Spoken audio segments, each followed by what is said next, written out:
하박국 3장 2절 우리 다 같이 함께 합독합시다. 여호와여, 내가 주께 대한 소문을 듣고 놀랐나이다. 여호와여, 주는 주의 일을 이 수년 내에 부응하게 하옵소서.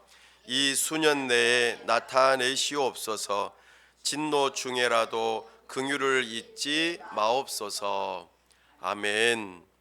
다 함께 기도하겠습니다. 하나님 아버지, 은혜와 사랑을 감사합니다. 복되고 거룩한 주일 하나님 앞에 은혜를 사모하며 나아왔습니다. 이 시간 우리의 눈을 열어 주옵소서. 우리의 귀를 열어 주옵소서. 주님의 영광 보기를 원합니다. 주님의 음성 듣기를 원합니다.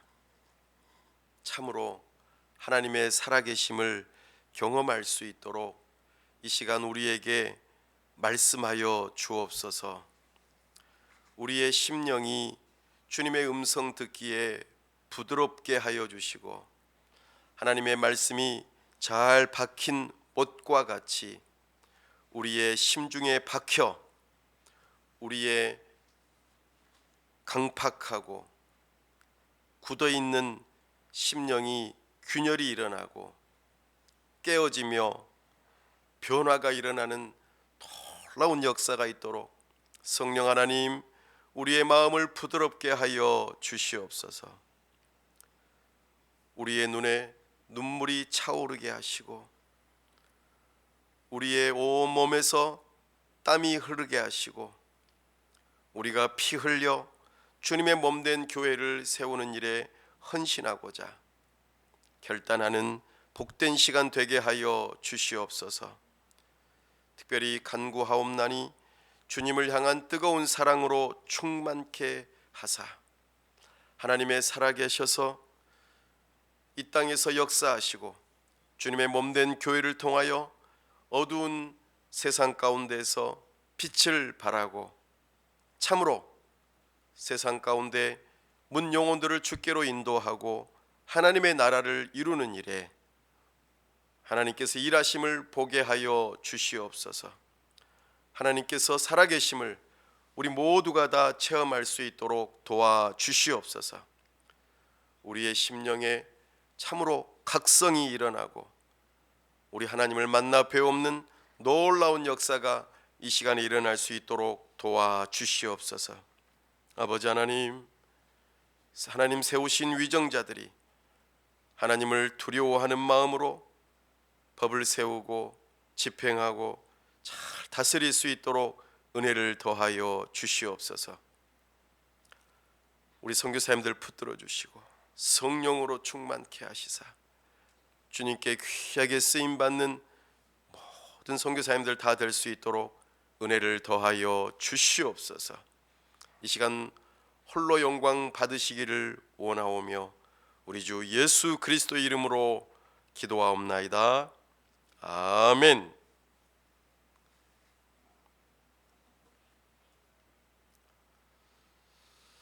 오늘은 기도 5번째 시간으로 우리의 눈을 열어주소서라는 제목으로 주의 말씀을 선포합니다. 하박국 선지자는 주전 7세기경에 활동하였던 사람입니다. 대략 요시야 왕이 죽고 그 이후에 요야김 왕의 통치 시대까지 있었던 선지자로 여겨집니다. 당시의 국제 정세는 아수르라고 하는 강력한 제국이 무너지고 신흥 세력인 바벨론이 아주 급격하게 힘을 얻어 득세하는 상황이었습니다. 한편으로 남유다는 끝모를 타락으로 신앙적인 어두움 시기에 있었습니다. 요시야 왕은 종교 개혁을 일으켜서 이스라엘 백성들, 특히 남유다의 사람들에게 우상을 버리고 오직 여호와 하나님만을 섬길 것을 강력하게 선포하고 이를 단행했습니다. 그러나 안타깝게도 이 요시야 왕이 빨리 죽고 맙니다. 요시야 왕이 죽고 난 뒤로 요시야 왕이 종교 개혁을 일으켜 신앙의 회복을 갖는 듯 하였으나 요시야 왕이 없으므로 다시 도로 고질적인 우상 숭배에 빠져 사회적으로 불의가 만연한 엄청나게 어두운 시기로 다시 가속화되어지는 모습을 보여주었습니다. 참으로 안타깝게도 이 남유다는 북이스라엘에 이어 멸망으로 치닫는 상황이 되어가고 있었고, 호시탐탐 바벨론이 이 남유다를 정복할 마음을 가지고 계속해서 노리고 있었습니다. 이런 상황 속에서 하박국 선지자는 굉장히 하나님을 두려움 가운데에 만나게 됩니다. 그러면서 오늘 말씀과 같이 기도를 드리고 있습니다. 여호와여, 내가 주께 대한 소문을 듣고 놀랐나이다. 여호와여, 주는 주의 일을 수년 내에 부응하게 하옵소서. 이 수년 내에 나타내시옵소서. 진노 중에라도 긍휼을 잊지 마옵소서. 참으로 유다는 곧 멸망할 것처럼 풍전등화와 같은 위기 가운데 있었고, 참으로 하나님의 백성들은 끝모를 타락에 빠져가고 있었습니다. 그때에 이 하박국 선지자는 나라를 걱정하는 마음으로 하나님께서 우리를 구원해 주시기를 간절히 바라는 마음으로 기도를 드리게 되었습니다. 특별히 기도의 제목은 크게 두 가지입니다. 하나는 이 땅에 부흥이 임하게 해달라고 하는 기도입니다. 그리고 또 하나는 그 진노 중에라도 긍휼을 잊지 말고 긍휼을 베풀어 달라고 기도하는 내용이었습니다. 먼저 부흥이 임하게 해달라, 부흥하게 하옵소서라고 하는 이 표현을 우리가 살펴볼 수 있기를 바랍니다. 이것은 다른 말로 흐물흐물 희미하게 거의 꺼질 듯 말 듯하는 그런 상황 가운데 있는 불꽃, 이제는 조금만 시간 지나면은 불이 완전히 꺼져 버릴 것 같은 그런 상황에서 다시 한번 확 살아나게 해 주십시오, 불이 활활 타오르게 해 주십시오 라고 하는 의미로 지금 기도를 드리는 내용입니다. 정말 죽은 자처럼 이제 사람이 누워서 더 이상 소망이 없는 것처럼 누워서 숨을 할딱할딱 거의 이제 넘어가려고 하는 그 순간에 다시 한번 확 살아나서 심장이 요동치고 그렇게 다시 살아나 일어날 수 있는 그런 상황이 되게 해달라고 기도하는 내용이 바로 부흥하게 하소서라고 하는 내용입니다. 그런데 하박국 선지자는 그 부흥하게 하소서의 목적어를 뭐라고 표현하냐면 주의 일을 이렇게 표현합니다. 참으로 주의 일이라고 하는 것이 또 중요할 것입니다. 무엇이 다시 살아나야 할 것인가? 바로 주의 일이 다시 살아나야 한다는 것이죠. 일이라고 하는 것은 하나님께서 하시는 어떤 일, 사역, 역사 이런 것을 의미하는데, 당신의 그 일을 확 살아나게 해 주십시오 라고 하는 부분이죠. 다시 말해서 하나님께서 하시는 일은 무엇이겠습니까? 바로 구원하는 일이죠. 하나님께서 이 이스라엘 백성들을 선택하시고 하나님의 나라를 이루시고자 하는 그 뜻을 꺼트려 버리고 없애버리지 마시고 다시 한번 살아나게 해 주십시오. 이 나라가 없어져 버린다면 우리는 아무런 소망이 없습니다 라는 마음으로 지금 하나님께 주의 일을 다시 한번 살아나게 해달라고 기도하고 있는 것입니다. 하나님을 향하여서 무기력하고 아무런 소망이 없는 그들을 향하여 성령으로 충만하게 해달라고 기도하는 것입니다. 생명력 없이 그냥 마치 물살에 떠내려가는 통나무처럼 그렇게 흘러내려가는, 그리고 이제는 더 이상 희망이 없이 물고기가 배가 뒤집어져서 그냥 깔딱깔딱하는 그런 상황 속에서 물에 흘러내려가는 것 같은 그런 상황이 아니라 다시금 뒤집어서 균형을 잡고 흐르는 물을 거슬러서 올라갈 수 있는 바로 그런 생명력이 충만한 하나님의 백성들이 되게 해달라고 지금 기도하고 있는 것입니다. 바로 이것이 부흥입니다. 주님의 일에 부흥은 문 영혼들이 영적으로 각성하여 깨어나서 성령으로 충만한 상태가 되는 것, 생명으로 충만한 것, 하나님을 향하여 살아있는 것, 이것이 바로 주의 일을 부흥하게 하옵소서라고 하는 기도 제목의 중요한 뜻입니다. 하박국 선지자는 정말 절망적인 현실에서 이런 부흥의 가능성을 보았던 것입니다.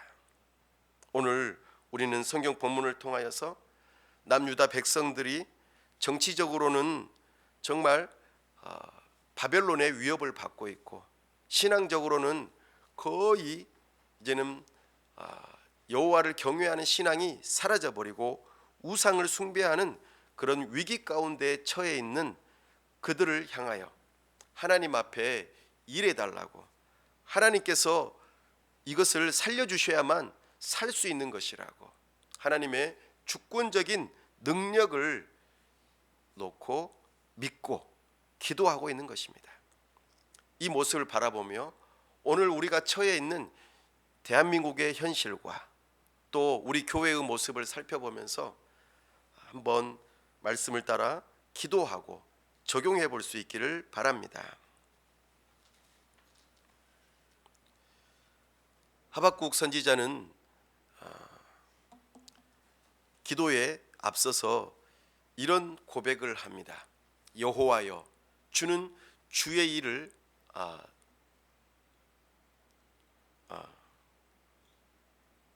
여호와여, 내가 주께 대한 소문을 듣고 놀랐나이다. 이것이 하박국 선지자가 하나님을 향하여서 하는 고백입니다.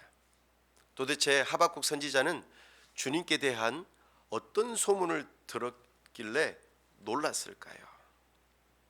이 질문에 대한 답은 하박국 1장, 2장을 조금 알고 있어야만이 여기서 하박국 선지자가 놀란 이유를 알 수 있겠구나라고 우리가 이해가 될 수 있습니다.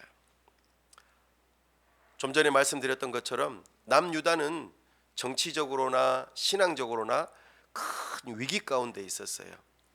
그래서 남유다 사람들이 신앙적으로도 타락하니까 도덕적으로도 타락한 것이죠. 뿐만 아니라 외국에서 남유다를 침공해서 빼앗으려고 하는 그런 위기 가운데 있었다는 것이죠. 그때에 하박국 선지자는 자연스럽게 이런 기도를 드렸어요. 하나님은 이 유다 백성들이 하나님을 향하여 예배하는 것이 아니라 우상 숭배하고 있습니다. 그리고 도덕적으로 타락하여서 나쁜 짓만 계속하고 있습니다. 하나님은 공의의 하나님이 아니십니까? 제발 가만히 계시지 마시고 심판 좀 해주세요. 이렇게 기도하는 거예요. 여러분 같아도 아마 이런 기도를 하실 것 같아요. 하나님, 너무 억울해요. 나에게 이런 일이 일어났다는 것은 도저히 있을 수 없는 일입니다. 하나님이 살아계시다면 어떻게 이런 일을 저에게 허락하실 수 있습니까? 우리나라가 왜 이 모양 이 꼴입니까? 하면서 공의의 하나님께 분명히 기도를 드렸을 것입니다. 하나님께서는 이 기도에 응답하셨을까요? 당연히 응답하셨습니다. 하나님께서는 내가 반드시 응답하겠다. 이 남유다 사람들, 우상 숭배하고 도덕적으로 타락하여 사람들을 못사게 울고 죽이고 불의한 피를 흘리게 하는 이 남유다를 내가 멸망시키겠다 이러시는 거예요. 어떻게 좀 우리의 기도에, 이 하박국의 기도에 제대로 된 응답인가요? 네, 제대로 된 응답입니다. 그런데 하나님께서 그 도구를 어떤 방식으로 사용하실 건가 말씀하시는데, 내가 바벨론을 들어서 너희 남유다를 멸망시킬 것이다 이렇게 말씀하시는 거예요. 아니, 공의롭게 심판하시는 것까지는 좋았는데 아니 왜 바벨론입니까? 이제 두 번째 질문이 자연스럽게 나타나는 거예요. 하나님, 남유다가 나쁘다는 거 제가 잘 압니다. 그런데 바벨론은 더 나빠요. 바벨론은 아예 하나님을 경외하는 신앙조차도 없고 제국주의에 물들어 있는 그들이 우리를 가만 놔두지 않을 것인데 아주 잔인하고 잔혹한 그런 그 제국을 어찌 들어 사용하셔서 우리 남유다를 멸망하게 하시고자 합니까? 더 나쁜 놈들을 들어가지고 조금 나쁜 우리를 그렇게 혼내시면은 어떡합니까? 혼내는 정도가 아니라 아예 없애버리면 어떡합니까? 이 두 번째 질문이 이 하박국 선지자의 기도였어요. 이때에 하나님께서 뭐라고 응답하셨을까요? 하나님께서는 그래, 타락한 유다를 내가 징계하는 도구로서 바벨론을 쓰긴 쓸 거다. 그러나 그 바벨론 또한 교만하고 죄악이 가득하기 때문에 내가 바벨론도 심판하고 멸망시킬 것이다 라고 대답을 하신 거예요. 어떻습니까? 이렇게 대답하는 하나님에 대해서 여러분들은 어떻게 응답하시겠습니까?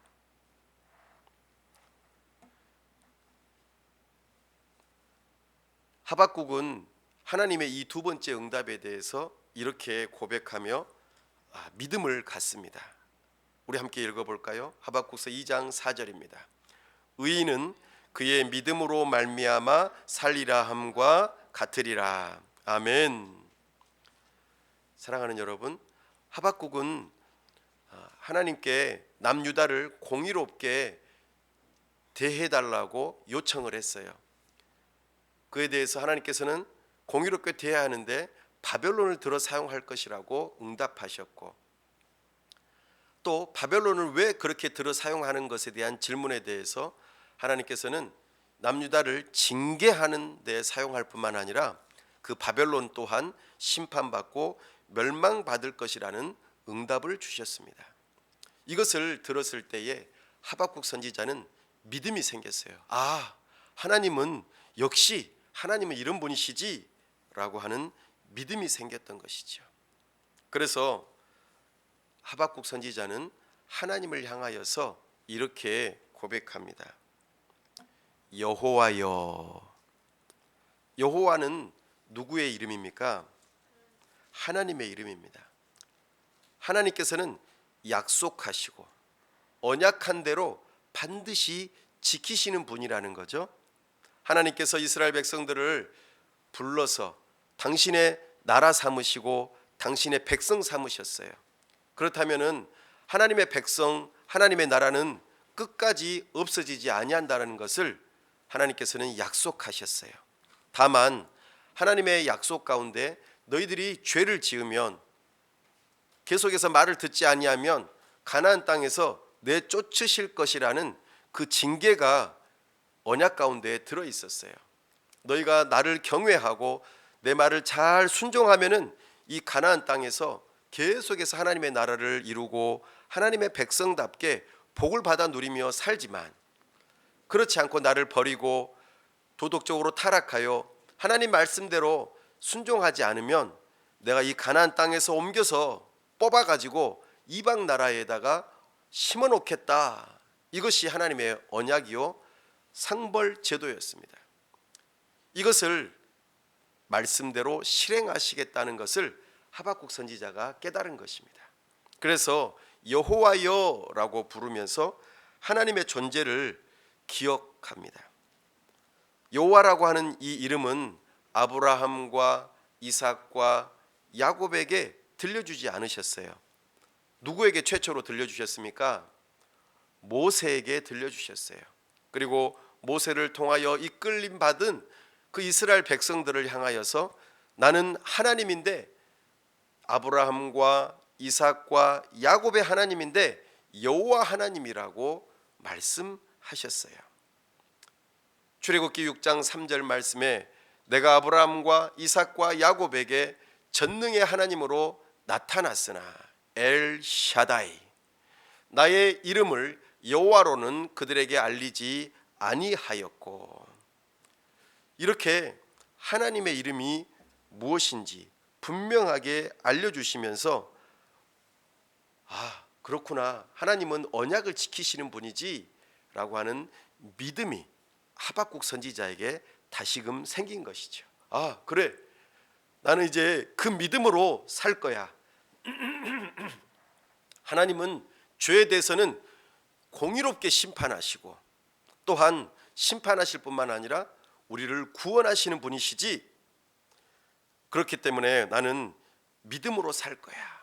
그리고 틀림없이 하나님께서는 우리를 그냥 내버려 두지 않으시고 징계뿐만 아니라 구원도 하실 거야 라고 하는 이 믿음이 강력하게 생긴 것입니다. 그리고 하나님께서 또 하시는 말씀을 들으면서 이 부분에 대해서 더 명확하게 하나님의 뜻을 딱 알게 되자 그의 영적인 눈이 확 뜨는 엄청난 사건이 일어났습니다. 지금 어떤 사건이냐면 하박국 2장 14절 말씀입니다. 이는 물이 바다를 덮음같이 여호와의 영광을 인정하는 것이 세상에 가득함이니라. 아멘. 하박국 선지자는 그래, 하나님은 언약의 하나님이야. 그래서 반드시 약속을 지키실 거야. 우리를 비록 징계하시지만 하나님께서는 바벨론도 멸망하게 하시고 또한 우리를 남은 자로서 우리를 지켜 보호하실 거야. 우리를 구원하실 거야. 이렇게 처음에는 봤거든요. 그런데 거기에서 좀 더 나아가서 물이 바다를 덮음같이, 온 지구에 물이 바다를 어느 정도 덮고 있죠? 70%를 덮고 있어요. 여호와의 영광을 인정하는 것이 세상에 가득하리라 그랬어요. 하나님은 전능하신 하나님, 엘 샤다이, 전능하신 하나님일 뿐만 아니라 반드시 언약하신 것을 지키실 수 있는 전능하신 하나님이다. 그래서 우리의 남은 자를 구원하시는 것뿐만 아니라 온 인류를 구원하시는 그 일을 반드시 완성하실 것이다.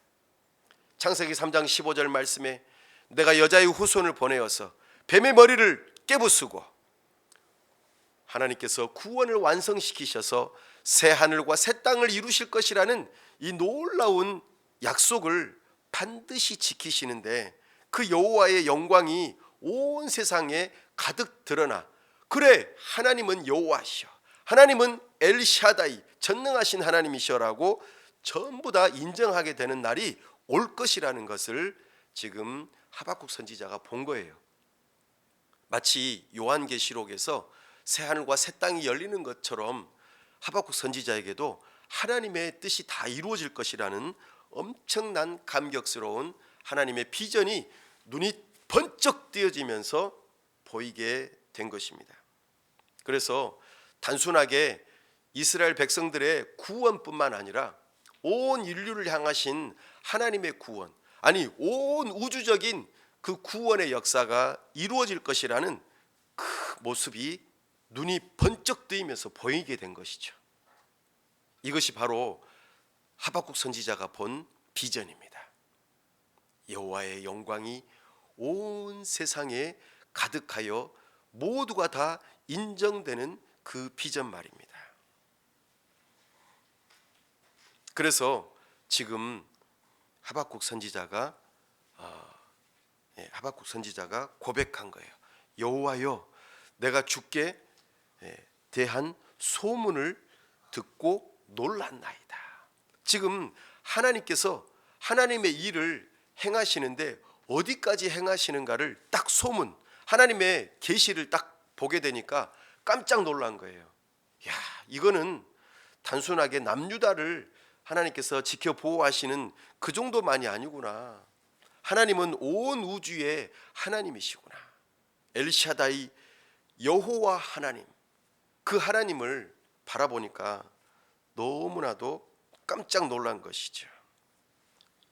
그래서 하나님 앞에 깜짝 놀랐나이다 그렇게 하면서 하나님 여호와여, 수년 내에 이 부흥을 이루어 주십시오라고 기도를 하기 시작했던 것입니다. 사랑하는 여러분, 우리의 눈이 달라져야 돼요. 하박국 선지자처럼 하나님을 보는 눈이 있어야 돼요. 하나님께서 일을 이루실 것에 대한 눈이 있어야 됩니다. 거룩하신 하나님은 살아계셔서 지금 죄악이 가득하고 정말 곧 망할 것과 같은 그곳에서 정의를 실현하신다는 그 놀라운 사실, 그리고 하나님의 남은 백성들, 하나님의 백성들을 지켜 보호하신다는 사실, 나아가 온 인류, 아니 온 우주를 구원하신다는 전능하신 여호와 하나님, 그 일을 이루시기 위해서 우리에게 예수 그리스도를 보내셨다는 이 놀라운 사실들이 우리 눈에 보여야 됩니다. 이것을 성경에서 읽으실 수 있으셔야 돼요. 그리고 들으실 수 있으셔야 됩니다. 그래야만 우리도 이 하박국 선지자처럼 기도를 드릴 수 있는 것입니다. 우리에게는 이런 영적인 각성이 필요해요. 우리의 마음에 균열이 필요합니다. 전혀 몰랐는데 하나님께서 이런 일을 이루신다고 하면서 하나님의 그 놀라우신 도우심과 일하심을 볼 수 있어야 합니다.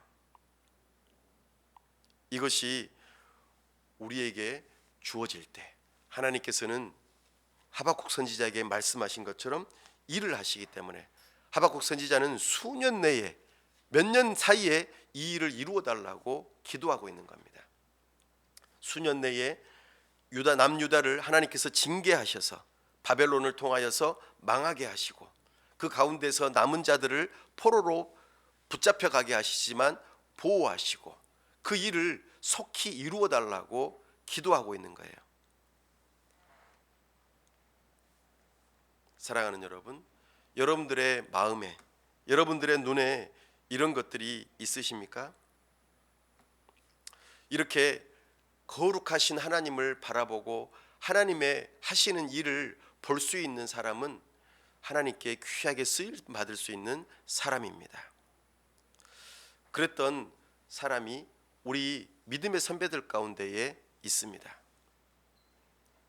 그분이 누구냐면 한국 교회 역사에 있어서 아주 중요한 인물 중에 한 분인 이용도라고 하는 목사님입니다.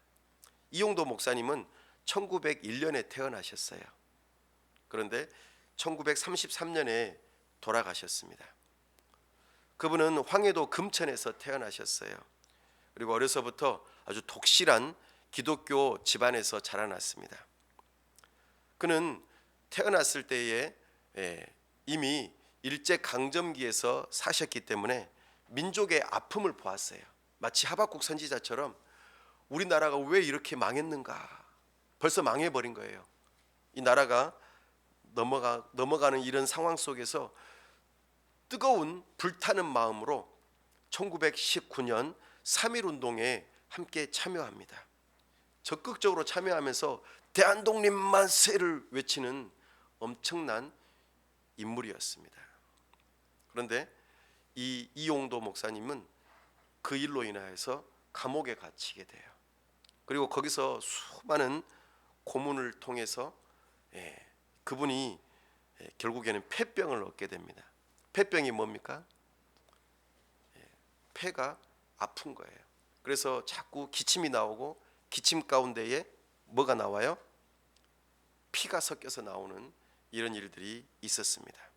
나중에 돌아가실 때도 이 폐병 때문에 돌아가셨어요. 당시에 이 폐병은 엄청나게 무서운 병이었거든요.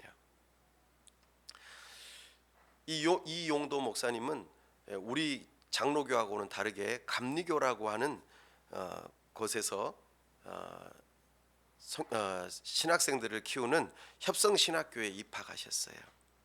그런데 이분이 워낙 이 3.1 운동에도 참여하실 정도로 굉장히 열렬한 민족주의자였기 때문에 학내에서도 막 싸우는 일들이 많이 있었어요. 막 불의를 보지 못하는 거예요. 잘못된 것이 있다면은 막 따지고 드는 거죠. 그래서 학교에서 막 퇴학당하기도 하고 막 쫓겨났어요. 그랬다가 또 다시 복학해가지고 어떻게든 졸업을 했어요. 그러다가 졸업은 했으니까 교단으로부터 1928년에 저기 강원도 통천 지역으로 전도사로 그렇게 부임을 했습니다. 우리도 아마 한번 가본 적 있을 거예요. 저기 강릉 가면은 거기에 이 통천 지역이 있습니다. 근데 이용도 전도사님은 당시 정도사님이겠죠. 폐결핵 3기였어요. 3기면은 거의 이제 말기이거든요.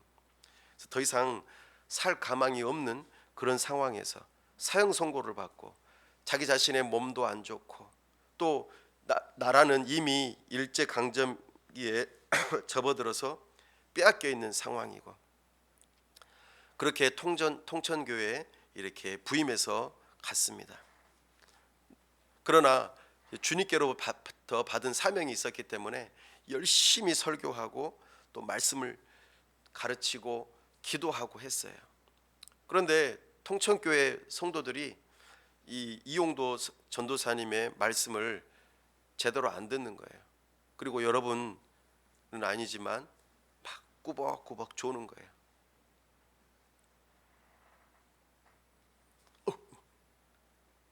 전혀 말씀을 안 듣는 거예요.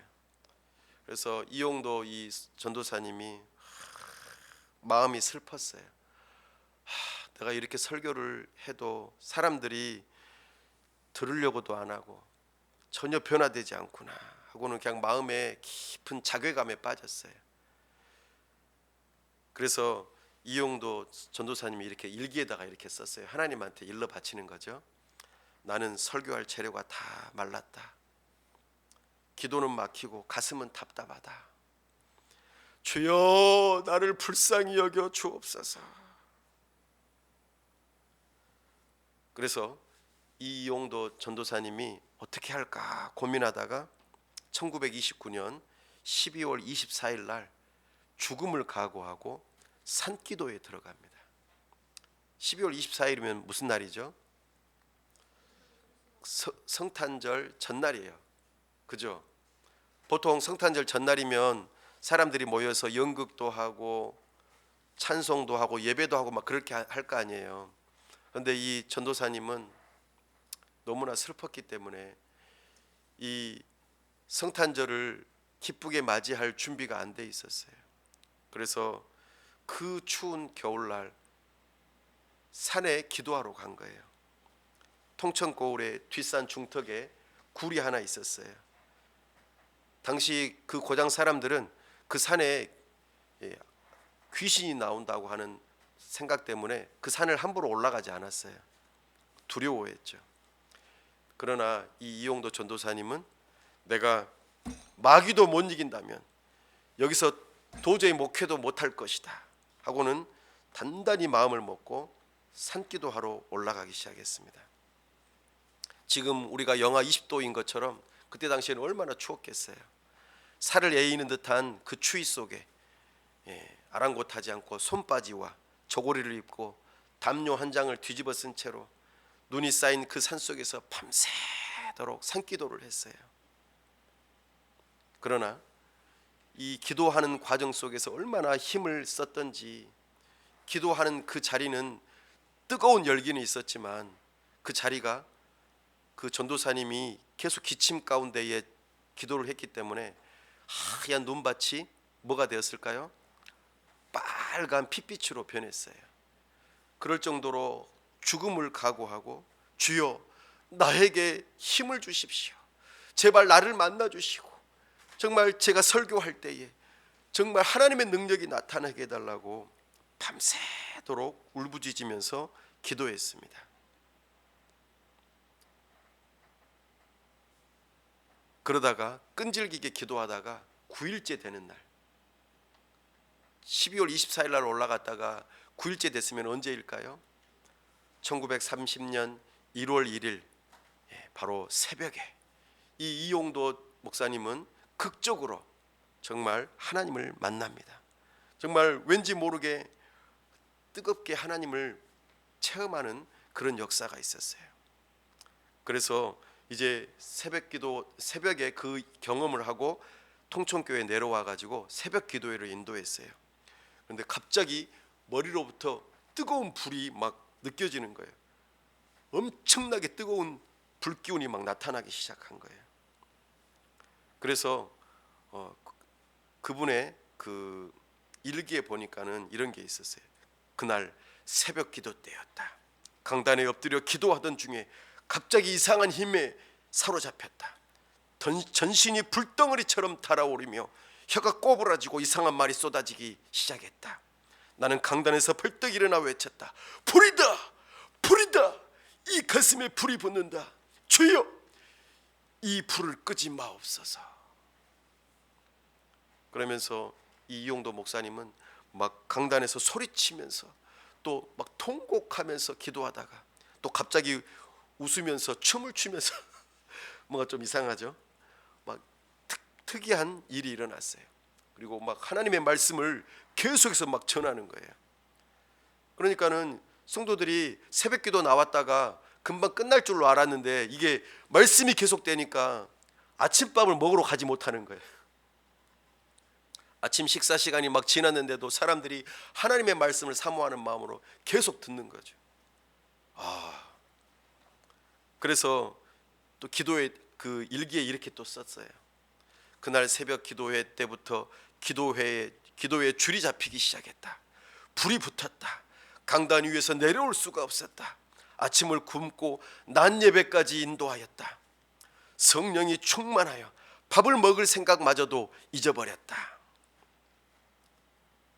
이렇게 이용도 목사님은 아주 뜨거운 체험을 하게 됩니다.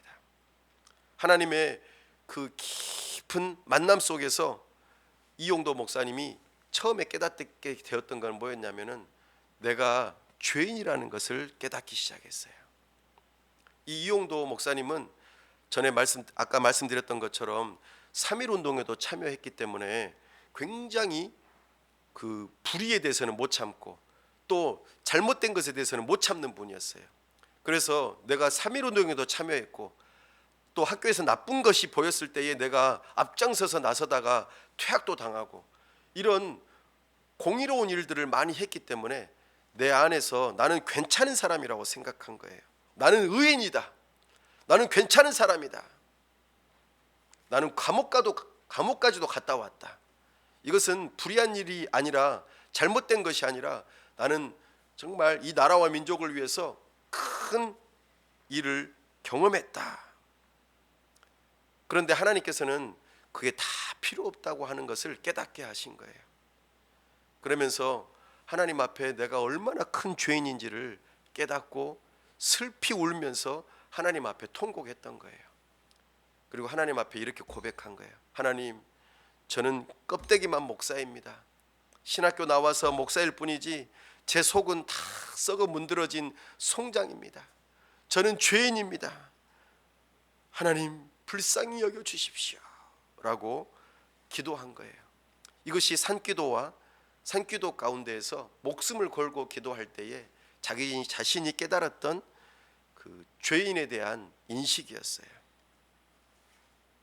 그렇게 자기 자신의 죄를 깨닫게 되다 보니까 이 이용도 목사님이 항상 생각하기를 이 나라가 문제다, 이 정치가 문제다, 저 일제 강점기의 일제들이 문제다, 그리고 이 타락한 교회가 문제다, 이렇게만 생각했었는데 알고 보니까 바로 내가 문제구나, 내가 올바르게 말씀을 전하지 못해서 문제구나.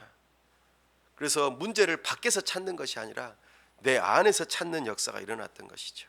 바로 이것이 거룩한 하나님의 임재 가운데에 나타났던 이 이용도 목사님의 관점이 달라진 거예요. 영적인 각성이 일어난 것입니다. 아, 내가 문제구나. 내가 타락하고 나의 죄 때문에 내가 바리새인처럼 나는 의롭다고 생각하고 다른 사람들은 다 잘못됐다고 생각하는 이 교만 때문에 정말 이런 어려움을 겪는구나 하는 생각이 들었던 것이죠. 그래서 그가 자기 자신의 죄를 발견하면서부터 역사를 바라보고 나라를 바라보는 인식이 달라지기 시작했어요. 나라를 이렇게 망치고 정말 엄청나게 잘못된 길로 가게 했던 것은 다른 사람의 탓이 아니라 바로 내 탓이구나, 내가 문제구나 하는 이 깨달음을 겪고 나서는 민족의 아픔을 지금 누구의 아픔으로 느끼기 시작했냐면은 내 아픔으로 느끼기 시작한 것이에요. 내가 잘못해서 이 나라가 이렇게 됐구나, 내가 잘못해서 이 교회가 이렇게 되었구나 라고 생각하고는 성도들을 탓하지 않고 민족의 잘못을 탓하지 않고 일제를 탓하지 않고 하나님 앞에 내가 죽어있는 존재였구나 라는 것을 깨닫고 하나님 앞에 용서를 구하는 일이 크게 나타났던 것이죠. 바로 이것이 이용도 목사님의 영적인 각성이었고 그 자신에게 나타났던 놀라운 시점의 변화였습니다. 마치 하박국 선지자가 경험했던 영적 각성을 이 이용도 목사님도 경험했던 것입니다. 사랑하는 여러분, 우리는 어떻습니까? 우리에게 편안할 때에 여러분들은 하나님의 은혜라고 생각하십니까? 또 여러 가지 어려운 일이 다가올 때에 환경 탓을 하거나 다른 사람 탓을 하지는 않습니까? 하박국 선지자가 1장 2절과 4절에서 이렇게 기도했습니다. 여호와여, 내가 부르짖어도 주께서 듣지 아니하시니 어느 때까지니까? 이러므로 율법이 해이하고 정의가 전혀 실행되지 못하오니 이는 악인이 의인을 애워쌌으므로 정의가 굽게 행하여 짐이니이다. 하나님, 도대체 우리나라 이거 어떻게 된 겁니까? 하나님을 믿지 않고 도덕적으로 타락한 이 나라 어떻게 해야 됩니까? 하나님, 도대체 말씀 좀 해주십시오 라고 하나님 탓하면서 이 나라를 탓하면서 지금 하박국 선지자가 기도했던 것이죠. 사랑하는 여러분, 우리는 신앙생활을 하면서 다른 사람을 탓하거나 환경을 탓하거나 하나님을 탓해서는 안 됩니다. 모든 문제의 근원을 내 안에서 살펴야 합니다. 자기 반성과 철저한 회개가 있어야만이 우리는 영적인 각성이 일어나고 하나님께서 일하시는 부흥, 하나님의 구원 사역을 경험할 수 있습니다. 자기 중심적인 그런 교만한 관점을 가지고 신앙생활을 하게 되면 내 자신이 변화되지도 않고, 그러니 모든 것들이 변화되지 않는다는 것을 우리는 깨달아야 합니다. 이용도 목사님처럼 정말 내가 변화되지 못해서 내가 죄인이기 때문에 이런 일들이 일어났다는 생각을 하지 않는다면 우리는 계속 밖에서만 핑계거리와 문제거리를 찾으면서 그렇게 탓하고 말 것입니다. 사랑하는 여러분, 바로 이것이 저의 문제이고 우리의 문제입니다. 우리 교회가 또 이 지역사회와 이 나라가 변화되지 않는 것은 바로 나 때문입니다.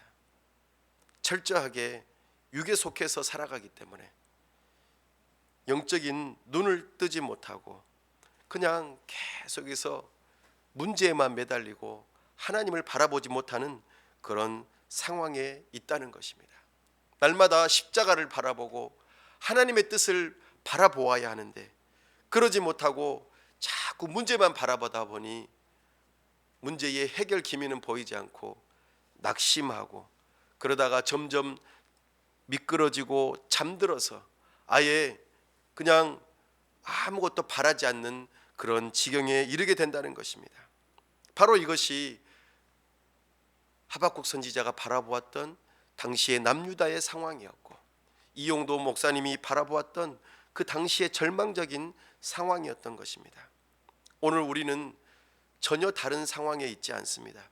오늘 우리 교회의 형편을 바라보십시오. 그리고 이 나라를 바라보십시오. 참으로 육적인 사고방식에서 젖어들어 있어서 모든 문제들은 계속해서 지적합니다. 20년 전에 30년 전에 이래서 교회가 문제야. 그렇게 했던 문제들이 오늘날에 달라진 것이 있을까요? 아니요. 전혀 달라지지 않았습니다. 늘 똑같습니다. 그리고 문제에 대한 인식은 있지만 그 문제에 대한 근본적인 원인이 바로 내 안에 있다라는 것을 생각하지 못하고 계속 환경 탓하고 남 탓하는 것입니다. 그러므로 우리가 사는 나의 마음과 우리 교회의 형편과 이 나라와 민족이 어둠으로 치닫게 되는 것입니다. 사랑하는 여러분, 오늘 하나님께서 우리에게 말씀하십니다. 하박국 선지자와 같이 영적인 각성이 일어나기를 원하신다. 이용도 목사님과 같이 다른 데서 문제의 원인을 찾지 말고 바로 내 안에서 문제의 원인을 찾아라. 이것이 오늘 우리를 향하신 하나님의 뜻입니다. 우리 안에서 잠들어 있고 눈 감았던 그 영적인 눈이 뜨여지고 다시 한번 깨어날 수 있기를 원하십니다. 이것은 단순하게 우리 교회에 사람들이 좀 많아지고 우리 교회가 좀 더 커지고 하는 것을 말하려고 하는 것이 아닙니다. 우리는 세상적인 번영과 육체의 성공을 말해서는 안 됩니다. 좀 더 신령한 안목을 가지고 참으로 우리의 영적인 무감각함, 죄인됨, 그리고 하나님을 경외하지 않고 우상을 숭배하려는 그 상태, 그로 인하여서 찾아오는 윤리적인 모든 문제들을 볼 수 있는 눈이 열리게 해달라고 우리는 기도해야 합니다. 사랑하는 여러분, 우리 눈에 보이는 현실이 아무리 절망적이어도 하박국 선지자처럼 우리가 엘샤다이 여호와 하나님을 믿는 그 믿음을 가지고 있다면 결코 좌절하지 않을 것입니다. 오늘 나에게 내가 기도하는 바가 아무리 이루어지지 않더라도 우리가 그 주님을 바라본다면 내가 하나님 앞에서 겸손하게 엎드려 기도할 때에 하나님께서는 일하고 계신다는 것을 우리는 믿어야 합니다. 이것을 믿으셔야 합니다. 조나단 에드워즈는 구속사라고 하는 책에서 이렇게 말했습니다. 이로부터 우리는 하나님께서 세상의 수많은 거대한 박해에도 불구하고 어떻게 지금까지 자신의 교회를 지켜오셨으며 또한 앞으로도 영원히 지켜나가실지를 배울 수 있습니다. 그렇습니다. 우리는 그 수많은 교회의 역사 가운데서 꺼질 듯 없어질 듯 했던 그 교회가 하나님의 지켜 보호하심으로 하나님께서 계속 유지시키시고 발전시키셨던 그 모습을 우리는 기억해야 합니다. 교회 역사 가운데서 아무리 세상이 박해를 하고 고난을 주어도 교회를 하나님께서 지켜 보호하셨다라는 그 믿음을 가지셔야 합니다. 그러므로 사랑하는 여러분, 일단 하나님께서는 저에게 이렇게 말씀하셨어요. 하나님의 심판을 앞두고 있는 도성 한가운데에서 교회가 잠들어 있다면 그것은 눈멀고 잠들어 있는 설교자 때문에 교회가 잠들어 있는 것이라고 말씀하셨습니다. 그리고 내가 목회자가 잠들어 있기 때문에 성도들이 잠들어 있는 것이고, 성도들이 잠들므로 인하여서 이 나라와 민족이 점점 더 어두워져 간다라는 것을 우리에게 말씀하고 계십니다. 사랑하는 여러분, 오늘 우리는 하나님 앞에 기도할 수 있기를 바랍니다. 우리의 비참한 처지를 깨닫게 해주십시오. 그리고 하나님의 마음을 품고 기도할 수 있게 해주십시오. 두 번째로, 잠자는 교회를 깨우고 눈먼 신자들이 다시 볼 수 있도록 먼저는 목회자가 깨어나게 해주십시오. 눈멀어 있는 목회자를 깨워주시고 자기 자신의 죄악된 것을 발견하게 해주시고 그 일들을 통하여 영적 각성이 일어나 성도들도 깨어나는 역사가 있게 해주십시오. 그래서 오늘날 우리 자신과 조국 교회의 모습을 바라보면서 애통해하는 심정으로, 이 모든 문제는 외부에서 환경의 탓이 아니라 바로 나의 문제구나, 하나님께서 기도하기를 원하시는구나 라는 이 기도 제목을 가지고 우리 함께 다 같이 기도할 수 있기를 원합니다. 우리 하나님은 엘샤다이, 전능하신 하나님이시면서 여호와, 언약을 반드시 지키시는 하나님이십니다. 그 하나님은 선하시고 자비로우시기 때문에 반드시 우리의 기도를 들으신다는 믿음을 가지고 이 시간 우리의 눈을 열어 주옵소서.